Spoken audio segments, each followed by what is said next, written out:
Pourquoi donc y a-t-il un si grand mal de vivre au Québec? Et ça, c'est une grande question, ça. Moi, je dirais que ce qui est important, c'est d'essayer de découvrir qui on est, avant tout. J'ai l'impression qu'il y a autant de gens avec un mal de vivre parce que nos valeurs anciennes, ou en tout cas nos valeurs profondes, personnelles, on a tendance à les oublier. C'est ce que je pense. Je ne saurais pas te dire, honnêtement. J'aimerais ça répondre, là, mais je sais pas du tout. Je pense qu'au Québec, on cherche beaucoup.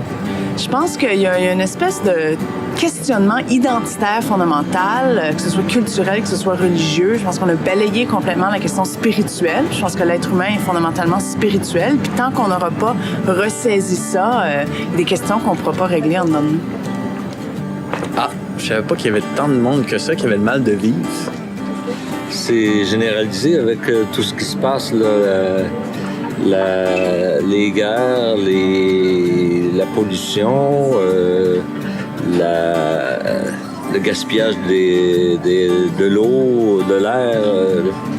C'est pas normal, c'est pas anormal d'avoir le mal de vivre dans ce cas-là. Bof, parce qu'on est rendu dans une société que il n'y a plus grand monde qui comprenne, qui pense rien qu'à eux, puis que c'est pour ça.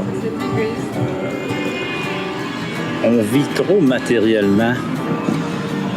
Puis les choses d'ordre moral, je sais pas, c'est pas important. Puis les gens se font beaucoup de soucis avec surtout des choses matérielles, puis ça les rend malades. Les ménages sont pas heureux. C'est surtout ça, hein, qui amène... et puis, les gens qui respectent pas les autres, là, ça les rend malades, hein? Oui, je trouve ça.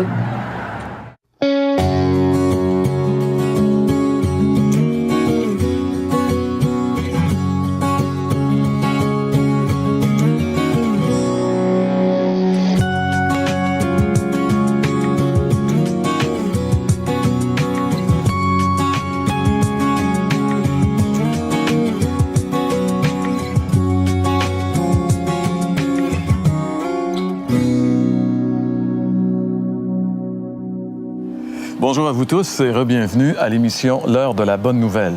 C'est déjà malheureusement la dernière émission de cette présente série, François. Et notre thème aujourd'hui, c'est « Malgré mon vide ». Si on fait un bref retour sur le Vox Pop qu'on vient tout juste de voir, en général, ce qui m'a un peu surpris, en fait, de ce Vox Pop, c'est qu'il y a quand même un consensus. Les gens, en général, réalisent qu'il y a quand même des choses qui ne vont pas dans notre société. Ouais. Même cette jeune fille-là, qui elle-même réalisait qu'on a des problèmes. Ouais. Tu sais, puis elle est jeune quand même, pour percevoir tout ça. Il n'y en a pas beaucoup qui réfléchissent et qui n'arrivent pas à ce constat-là. Puis ce qui m'impressionne, ce qui me trouble même, moi, personnellement, c'est de voir qu'on est dans une société où on a littéralement tout, un confort incroyable, des sports, des loisirs. On a... Tu sais, si quelqu'un là, cherche la satisfaction, regarde, être ici. Et il semble que ça, on vire en dessous. Ça ne répond pas encore. Non, parce qu'on dirait que le problème, il n'est pas du côté matériel, parce que ça, regarde, on en a rempli le côté matériel. Peut-être qu'il se situerait ailleurs, le problème. Peut-être que notre vide, le vide dont on parle, peut-être qu'il est à un autre niveau.